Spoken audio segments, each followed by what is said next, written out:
Hey everybody, Kara Castronova with Lindell TV here at the White House with Dom Lucre, who is a superstar MAGA influencer, and he does such great work on X, where you have a tremendous following. You report the news, you're part of the new media.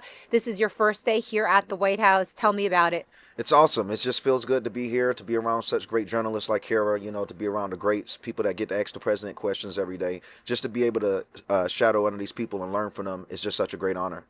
And I know that you have been doing a lot of investigations into something that's very topical and that President Trump has been speaking a lot about, which is Ilhan Omar marrying her brother and sort of asking questions about that. Tell me what your investigations are. So, she did a lot of fraud in terms of this, all the way down from her claiming that her professor had worked for CNN, which was able to be verified that that's completely false in the statements, and her brother going to the same college.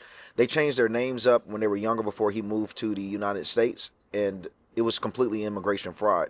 It got past the government mainly because Ilhan Omar was somewhat an unknown figure at this time in America, and she took advantage of the system that was available at that time. But the main thing is, I want to be a person of color to ask for more transparency for this event, because for some reason they feel like if they have melanin, that it absolves them from any type of sense of responsibility, and that's just not the way it's going to be. You need to hold these people accountable, especially in the Somalian culture, because just because they might look black, they're not one of us. They don't hold our culture, they don't hold our values, and quite frankly, a lot of them just don't belong here. Right, and I don't understand how that got swept under the rug. Are you aware of an investigation? So is the United States doing an investigation to find out what happened and maybe revoking that citizenship? Awesome question. So I seen about in 2021, the FBI was actually investigating with her and her brother, but we didn't really hear much after that. That was 21 when Biden's FBI. So now Trump's FBI might be another story. We are hoping. We are hoping that we could get some transparency and the cash patel can get on top of that, because I do believe that we will get a whole lot more answers if Trump's FBI get into this. So if you had a dream question for President Trump that you could ask him if you got a chance and opportunity to ask him about Ilhan Omar, what would it be? It would actually be two. The first one would be, is there any chance that the current FBI could look into her marrying her brother? And the other one would be, say, is there's any possible way that we could legally look into deporting her for supporting terrorists? She's done it on at least 6 different occasions. I even wrote a thread about her. On 6 different occasions, she has supported terrorists, supported terroristic threats, and even supported people that, quite frankly, screaming death to America. Some of her closest allies are partnering with terrorist organizations that have plotted to thwart politicians in this country. And you've done so many other great things. Like, is there anything else that you're working on? I know this is the one that's trending right now, but anything else of note that you are looking into? Mainly right now is just really seeing what's going on with the culture, if with Democrats and conservative. I like to cover a lot on pop culture and just seeing how this culture is somewhat shifting, the way that Democrats are trying to strong arm the culture, because what I noticed in the recent election, conservatism is now pop culture. Right. Now that being pop culture, it puts liberals back in the position they want to be, and that's a position of submission. Because liberals can always claim that they're a victim, and they only can claim victimhood when they're no longer in control. Right. So now we're entering an era where we're back in control. We back have the power. It kind of reminds me of the 1990s when conservatism did dominate media. Then you couldn't have a meal on TV without them saying grace. You had to speak about the dangers of bullying. You had to speak about the dangers of not having Christ into your life, the dangers of being a teenage mom, and even the dangers of drug abuse.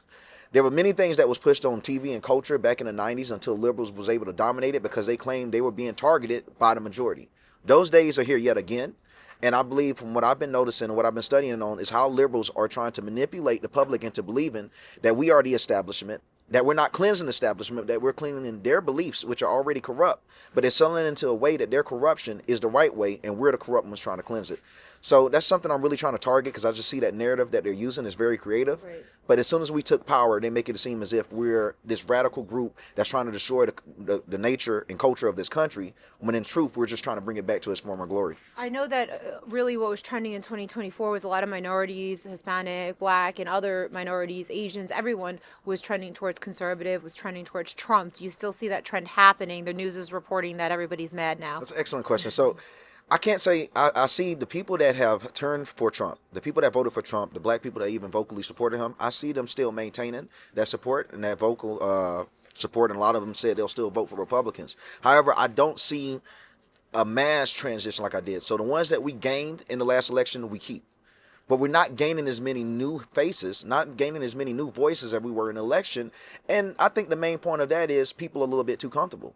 People don't have a reason to really get out there and get active. They knew Biden was destroying the country. Trump is doing such a good job. People don't really have a reason to get off their couch and speak.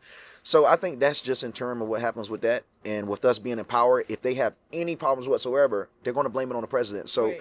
naturally, we're going to lose a lot of black support as soon as we take power, because they're going to inadequately blame their own problems on whoever has the power.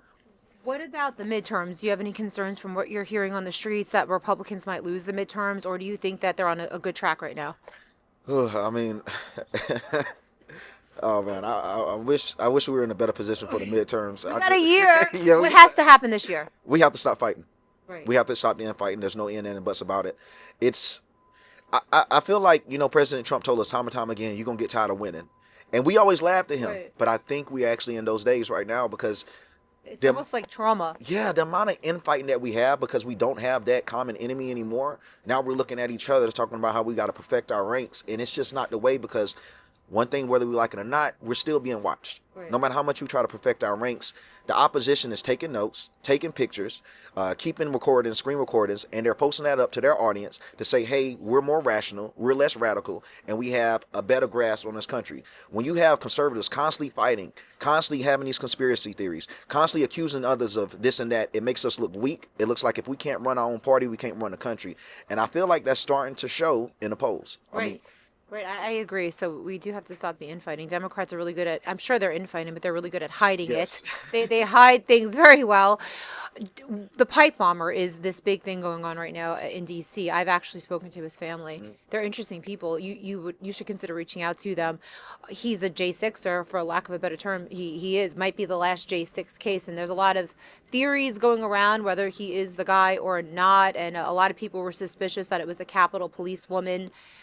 So I don't know what your thoughts are. What are your spidey senses telling you, your gut instincts about this individual that they're saying is the one who planted those devices the night of January 5th? And this is the dude, he's a black dude, right? This He's one is- black. He's autistic. He's 30 years old. Lives in his mother's basement. Very close family. Family loves him. I've spoken to his grandmother at length. But they're saying he was framed. I mean, I get it. Everybody believes that their grandson is framed. They love their grandson. But it seems something like very authentic coming from them. They're in shock, to say the least. I don't know. I mean, that's hard. I went to January 6th myself. Of course, I didn't enter any of the buildings. Something I did notice, and the fact of him being black, the reason I asked that has a real reason. I noticed on January 6th, there were barely any black people arrested. And it wasn't because they didn't enter the Capitol. No. I found out it was a narrative that they were trying to push, that it was a white supremacist rally, because it can't be a white supremacist rally if you're locking up people that aren't white. Right. So they intentionally were locking up white people that were doing the same thing that other races are doing. The fact that him being black, and they're trying to pin that on a black man, I don't know. I mean, I feel like it's more likely true than not, just for the simple fact that if they were trying to pin it on someone, I would assume that they would be white. Right. So your theory is, because I thought about that too, they were saying that they knew who he was since the beginning. And you said that you were at January 6th, and I was there too. The FBI did come to my house. I was never arrested. You were never arrested. I think they were going with the whole very white man Yes. arresting. If they arrested somebody like you, or even like me, who's a female and Asian, destroys it the would narrative. sort of destroy the narrative. So that's something to be said about that. So, I'm keeping my mind open when it comes to this pipe bomber story. But you were at January 6th, and you mentioned you were there just as a regular person, not even as a journalist. Yeah, I was And there. what are your thoughts now, 5 years later, about January 6th? Conservatives were definitely framed. I've seen it myself, and the Capitol was open to the public. Those people, they didn't break any laws. I really didn't see much violence. I did see tear gas come out, and that's after you seen the people that had Trump hats, but they were wearing them backwards, which was very odd. And we knew that they had to be at a federal level in some type of capacity, because these people had walkie-talkies and whatnot, communicating each other on the Zello chat app on people's phones. It's like a walkie-talkie app. And they had shades on, and they were wearing a Trump supporter hat, a Trump hat backwards. And they walked in groups. The people that were busting the glass first, or the people that were riling people up, almost all of them had a Trump hat on backwards, which was pretty odd. A lot of people think they were Antifa in disguise.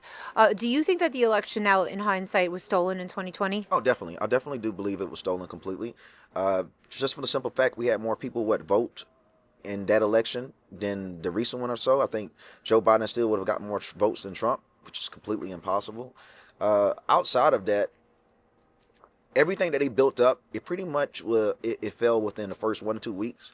And one thing I've learned, even in media, Hollywood, no matter what it is, you can try to dress a lie up, Right. you can try to sell a lie as much as you want, and it might hold a little bit, but it does not last forever. Right. And most of the time, when the truth comes out, it breaks the lie down in the same day. Right. And that's one of the main reasons I believe that his election was a complete fraud, because as soon as Trump came back, things resumed as it was.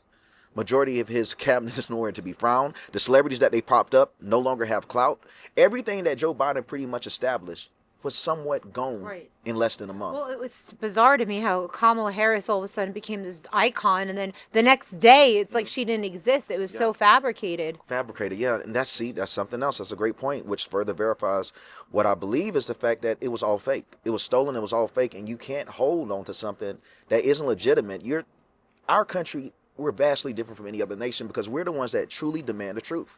You're talking about a nation that was built just from having conversations in taverns over being dissatisfied of a king. That energy, that spirit, that American spirit is still alive in everyday Americans. We will not just sit idly by and allow for someone to give us a corrupted leader. We never have gone for that, and I don't believe we ever will. And Kamala Harris was just another face of a long age system that tries to control the American people by propping us up with the corrupt leader. I went out to the Bronx and talked to a lot of people, and a lot of African Americans and Asians I spoke to there, Southeast Asians, said that she was really Indian. Yeah. Is that true, do you think? It is true. And her niece as well. So I forgot the name of her niece, and I don't want to dox her, but her niece used to draw Kamala Harris ever since she was a kid, and she drew Kamala Harris. A lot of people aren't aware of this. In the face of Shiva. Shiva is a deity of the Hindu religion, Right. but she constantly drew her as a Shiva because she claimed that her and Kamala and her entire family, that's who they worship, that's who they believe. Now, to each their own, but ain't no Negroes worshiping Shiva Right. that I know of. So I mean, at the same time, like, she doesn't come from that black culture. She put on blackface, and it's also interesting, when she first ran for Senate, she ran as an Indian woman and not a black. They didn't start pushing her as a black woman until the last eight months of her campaign, I believe. What was interesting too, I know that a lot of people have things to say about Candace Owens, but she did do a really good investigation on Kamala Harris at the time, and there was an interview right after, and one of the things I found interesting was she was never sued by Kamala's campaign, because then it would maybe have been proven that she really was. That's a terrible thing. That's like, I'm not Hispanic, and there's a lot of Hispanic voters. I look Hispanic, but I'm Asian and Italian. So if I was going out there saying I was Hispanic just to get the Hispanic vote, like, how dishonest is that? And she went on a show, and it was really interesting, and I thought this was the tell-all, and it was a smaller podcast she did with some, I don't know if they were NBA stars or whatever, and she started talking about how in the slave days, even if you had 1/8% blood that was black, you're still considered black or a slave. And I thought, like, why is she putting that narrative out there? Is something about to come out? Like, she was afraid that it might come out that she was less than like a very small percent black, not half, like she was sort of portraying herself to be. So for her going out and saying that, I'm like, okay, she's aware that this is happening and it's totally true. So say what you want about Candace Owens. On that one, she was certainly accurate. I believe there's some validation on that, because it's also been proven that Kamala Harris' family, they come from a family of slave traders, so they own slaves as well. So, I mean, she couldn't be that much of a slave. It was through her Jamaican father, I believe. She had a father that's Jamaican. The mother was Hindu. Father was barely in her life, but through that family, they owned slaves in Jamaica. Right. Yeah, that's somebody interesting. And thank God she's not here at the White House, or we certainly wouldn't be at the White House. The Secret Service wouldn't even let us come up the block if it was under Joe Biden. Okay, so what more can we expect to see from you? You're going to be here in D.C. covering the White House more often? I'll be here a whole lot more. I'm trying to go ahead and get me a spot out here so I can start stationed out here to be able to get more work done and get some more transparency for the American people. Outside of that, just trying to mesh pop culture into politics as much as possible, because one thing I've learned in my career, sometimes you got to go to these people. You got people that aren't really following politics or might not even have the IQ capacity to even comprehend what's going on. You got to go to where they're at. If people stay all day on a basketball court, then you got to give the word on the basketball court. Right. I mean, you got to learn how to play ball. So we can't constantly have this great information, have all of these groundbreaking reports, and no one's able to read them except the people that's already aware of it. I'm trying to get that news to the people that don't even know it exists, don't know the importance of their ignorance, and I'm trying to educate them. So I'm trying to get stuff like this type of content in the places that the elites don't want to have it at. Yeah, that's my goal. Well, we love you and we love your work, and thank you so much for continuing to, get the truth out there to audiences that normally wouldn't watch the news, because you do it in a fun way, in a way that's very much viral. unlike CNN or these. Is X the new media? Is new media the new media? Yeah, the new media is definitely new media. Independent journalists. I mean, you even get more views than CNN. I mean, I come know, on, it's yeah. crazy. We So get millions of views yeah, sometimes, and CNN does not. yeah, it's crazy, but it just shows where the direction of the world has gone. And the walls that CNN and the mainstream media built up, those are the same walls that they're trapped in today. They built up these massive walls of propaganda, built up these massive funders that's able to push whatever message that they have, and now they have to stick with it because their entire network is funded on lies. So the walls that they built up, which was powerful and they kept the world under their hold for a long time, it's now the same thing that's destroying them. So I think it's poetic. Well, thank you so much, Dom Lucre. And if people aren't following you, which I'm sure they are because you have 1.6 million followers, and they're all MAGA, a similar audience to ours, where could people find you? Mainly on Twitter, YouTube at DOMLUCRE. Dom Lucre, thank you so much. Thank you.